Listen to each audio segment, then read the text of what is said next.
फिर बात भी कर लें क्योंकि ये तो बिल्कुल ही हाँ अभी अभी हमें माता है बाई इलेक्शन का जैसा अभी ऋषि जी ने दिया। लेकिन कपूर साहब, ये अगर इस तरह की स्थिति रहती है और कांग्रेस इस तरह से मुश्किल में है हिमाचल में, तो फिर क्या कमी रह गई? ये कांग्रेस ने वहां तो ढंग से लड़ा था चुनाव, ऐसा कह रहे थे? नहीं, वहाँ निश्चित रूप से कांग्रेस के पक्ष में लहर थी, मैं अब भी कह रहा हूँ। और ये अंत में जब चुनाव परिणाम आएंगे तो जो मेरी उम्मीद है, देखिए एक पत्रकार को ऑब्जेक्टिव होना चाहिए, he is not a cheerleader of either party. तो जो मैं ऑब्जेक्टिविटी के साथ बात कह रहा हूँ कि अभी जो ये रुझान आ रहे हैं, ये अभी इनमें परिवर्तन होगा, आप ये निश्चित मानिए। और कांग्रेस की टैली 40 प्लस पर रहनी चाहिए, इससे नीचे कांग्रेस की टैली नहीं रहनी चाहिए। अच्छा, अगर ये इस तरह से मेरा ये सवाल कि अगर ये जो रुझान है ये नतीजों में तब्दील होते हैं तो आप क्या वजह मानेंगे उसकी? उसकी वजह ये मानेंगे, एक तो मैं अपनी कमजोरी मानूंगा सबसे पहले कि मैंने पढ़ने में गलती की, लोगों का दिमाग। और दूसरी वजह ये मानूंगा कि जो अंडर करंट था वो इतना तेज नहीं था सरकार के खिलाफ जितनी की अपेक्षा थी। लेकिन अब मैं गुजरात पर आता हूँ अजवानी जी। गुजरात के बारे में जो तरह तरह की जो अटकलबाजी हो रही है और ये सारी बातें हो रही हैं, तो हमें ये निश्चित मान करके चलना चाहिए कि गुजरात का मिजाज नरेंद्र मोदी ने बदला है, ये स्वीकार किया जाना चाहिए खुले दिल से। वहाँ का राजनीतिक मिजाज नरेंद्र मोदी ने बदला है, चूँकि 80 के अभी ये बता रहे थे ब्रजेंद्र सिंह जी कि 1978 के चुनाव में शायद 18 सीटें आई थी, 75 के चुनाव में 18 सीटें आई थी।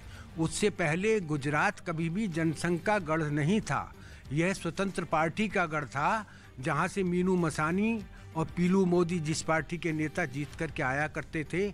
और 1967 के चुनाव में स्वतंत्र पार्टी की 12 लोकसभा सीटें थीं और कांग्रेस की 11 लोकसभा सीटें थीं। और विधानसभा जो उस समय 166 की होती थी, उस समय स्वतंत्र पार्टी की 66 सीटें आई थीं और कांग्रेस की 93 सीटें आई थी। ये स्वतंत्र पार्टी का गढ़ था। ये पटेल कभी बीजेपी का वोटर नहीं रहा, ये स्वतंत्र पार्टी का वोटर था और ओबीसी, ये हमें ध्यान में रखना चाहिए। इसको मेहनत से केशु भाई पटेल ने तब्दील किया, फिर मोदी जी ने उसको जो है उसका पूरा मिजाज ही बदल दिया। तो हमें ये स्वीकार करना चाहिए और ये स्वीकार करना चाहिए कि गुजरात की ये महाविजय, मैं इसको महाविजय बोलूँगा, 151, ये सिर्फ नरेंद्र मोदी के बूते पर है, नरेंद्र मोदी के चेहरे पर चुनाव वहाँ लड़ा गया है। वरना क्षेत्रीय नेतृत्व के नाम पर बीजेपी क्या है? जीरो है। कितने मुख्यमंत्री बदले आपने 3 मुख्यमंत्री बदल दिए 5 साल के अंदर। और ये क्षेत्रीय नेतृत्व, वहाँ क्षेत्रीय नेतृत्व नाम की तो वहाँ चीज है ही नहीं। और जब 1983 के इलेक्शन में जब आंध्र प्रदेश को आप याद कीजिए, क्या हुआ था वहाँ? इंदिरा जी भी ऐसे ही मुख्यमंत्री बनती थी, कभी टी.एन. जय्या, कभी चेंगल राव, कभी फलाने रेड्डी, कभी ढिमकाने रेड्डी, वो इस तरीके से बदलती थी। और वोट इंदिरा गांधी के नाम पे पड़ता था। यस, नो, उसमें कॉन्ट्रडिक्शन आया 1983 के इलेक्शन। 1983 में कॉन्ट्रडिक्शन आया जब एनटी रामाराव आए। इंदिरा गांधी जो इतनी लोकप्रिय थी, वो हार गई, कांग्रेस हार गई, तेलुगु देशम थंपिंग मेजोरिटी से जीती। लेकिन आप बोल रहे हैं वो क्योंकि तेलुगु देशम ने तेलुगु अस्मिता, आंध्र अस्मिता के बाद उठाई और यहाँ पे, इसीलिए मैंने कहा कि क्षेत्रीय नेतृत्व का सशक्त होना बहुत आवश्यक होता है। अभी तो मोदी जी के नाम पर आप वोट ले रहे हैं, मोदी जी प्रधानमंत्री हैं, लेकिन हर चीज का एक पराकाष्ठा होती है, एक इसका जो फैक्टर है कि एक चीज और आप और भी ध्यान दें, जो लोग बार बार कह रहे हैं कि आपने मुख्यमंत्री बदल दिया, रिकॉर्ड के तौर पे गुजरात के इतिहास में अभी तक कैंडिडेट भी बदलते रहते हैं। जी हाँ, सिर्फ 3 मुख्यमंत्री ऐसे हुए हैं जिन्होंने 5 साल का टेन्योर पूरा किया है। एक जो है सो माधव सिंह सोलंकी जी की हम बार बार चर्चा करते हैं, मोदी जी जिन्होंने रिकॉर्ड ही बनाया, करीब 13 साल तक चीफ मिनिस्टर रहे। और फिर जो है जो बिल्कुल माइनॉरिटी कम्युनिटी से आते हैं, जैन समाज से आते हैं, वह जो है सो विजय रूपाणी जिन्होंने 5 साल का, अदरवाइज कांग्रेस के वर्षों में जो सो कभी कोई मुख्यमंत्री फुल टर्म नहीं कर पाता। कपूर साहब ने 2-3 बातें करी। सबसे पहले कि वहां पर हिमाचल प्रदेश में क्लियर कट कांग्रेस की लहर थी, जो लहर थी वो पहले टाइम से लगातार नजर आ रहा है। अब जीतेंगे तो बीजेपी, देखते हैं कौन जीतेगा, पर लहर कहीं भी नजर नहीं आई। का अगर लहर होती तो क्लियर कट जीत होती। दूसरी बात, देखिए सुनिए, कपूर साहब ने साफ कहा कि जब पब्लिक में जा रहे थे तो कांग्रेस की लहर दिख रही थी। अभी भी उनको यकीन है कि वो 40 के आसपास सीटें पहुंचेंगी, नहीं पहुंचेंगी तो वो कह रहे हैं कि हाँ फिर हमें पढ़ने में गलती हुई। अब मैं एक बात और करता हूं कि कांग्रेस में इंदिरा गांधी के टेन्योर में और मोदी जी के टेन्योर में दोनों में फर्क है। इंदिरा गांधी जी एक स्टील के चांदी के चम्मच लेकर पैदा हुई थी, परंतु नरेंद्र मोदी नीचे से चाय बेचकर ओबीसी कैंडिडेट खड़ा हुआ है। तो और दूसरी बात, गुजरात में बनाने वाला परिवार नहीं था, नेहरू नहीं था।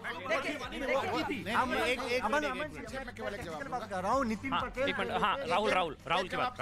देखिए, ये कहना कि ना इंदिरा गांधी तो भाई चम्मच लेके पैदा हुई थी, ये ठीक है, आप कह सकते हैं कि चूंकि नेहरू जी की पुत्री थी, लेकिन गूंगी गुड़िया कह के एक तरह से उनको राजनीति में प्रवेश कराया गया। और लेकिन उन्होंने अपना इतिहास देखिए, जब ऐतिहासिक बात हो रही है विजय की, तो इतिहास की बात सारी हो जाएगी। राहुल के बोलते हैं 18 से 17 होगी कांग्रेस 17 होगी। देखिए, ये बात उसी मुद्दे पे आ रहा था कि आप बोलते रहिए और कम होती रहेगी। चलिए अमन जी, अगर ये बात कांग्रेस 17 हो या 15 हो, देखिए ये 77 से 17 है, 60 सीटों का नुकसान।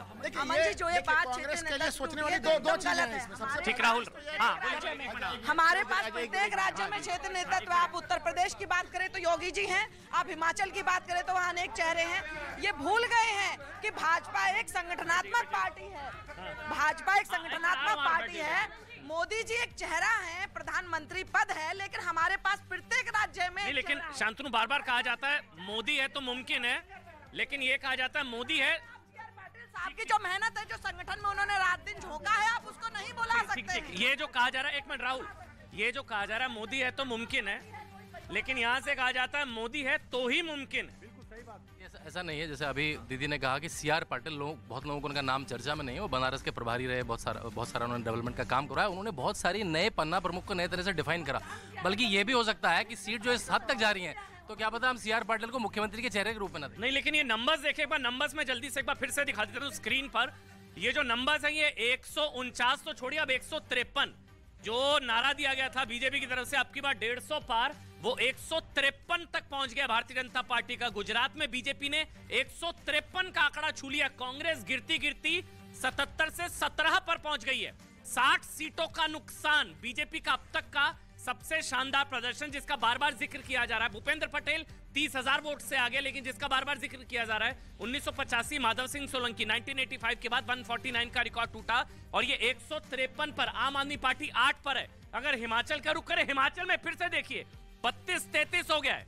हिमाचल में भारतीय जनता पार्टी 32 पर आगे है और कांग्रेस 33 पर आगे, यानी कि यहाँ पर नेक एंड नेक है। लेकिन वहीं दूसरी तरफ अन्य जो है वो 3 है, यानी कि यहाँ पर अब तक किसी को भी बहुमत नहीं मिल रहा है।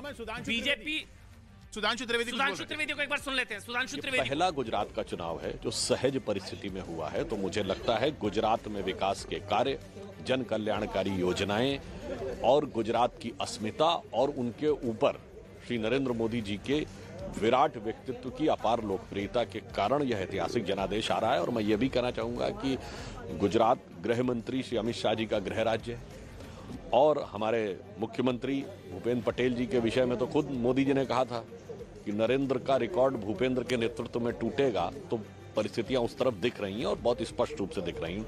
और हमारे प्रदेश अध्यक्ष CR पाटिल जी ने भी बहुत काम किया।